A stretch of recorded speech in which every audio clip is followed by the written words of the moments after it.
Hello, my musical friends. Have you ever pulled your capo out and had someone call it a cheater? I'm going to give you 3 reasons why they are wrong, and this little guy can be your best friend.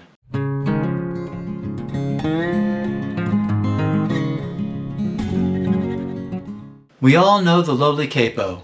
People make fun of it, but it is a useful tool. One of the reasons this guy can be your best friend is it makes transposing a song on the fly easy. Have you ever been out playing with friends and you all know a song? They know it in the key of A and you know it in the key of G. The easy solution is, if they're playing in A, you put your capo right here, and when you play that G chord,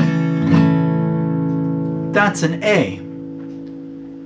Another reason why this guy is your best friend is for singers.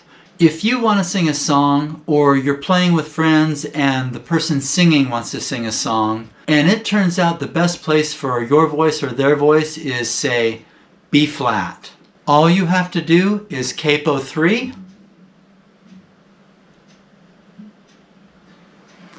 and play the song as if it's in the key of G, and you are in B flat.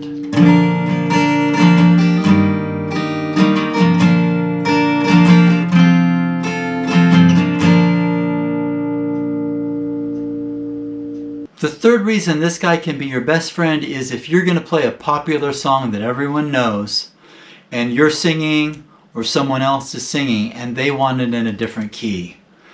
Now, a song that people know, they expect to hear certain notes out of the guitar. It could be a hammer-on, it could be a pull-off, or riffs or fills. If you have to change where you're playing the song on the guitar in order to match the singer, it's hard to make those sound the same as the original. So if you want to play a song, or someone is singing a song in the key of D, and it was originally in the key of C, here you go.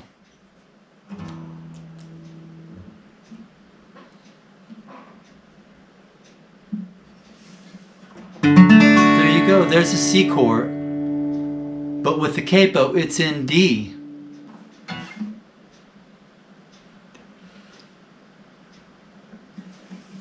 Now we're in the key of E.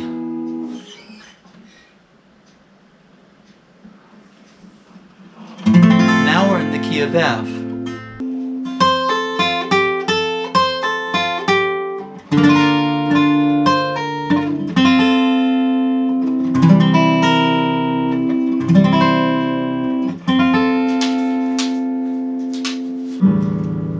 So I hope you learned to love your capo. If you like this video, please like, subscribe, leave a comment if you have any questions, and I will see you in the next video.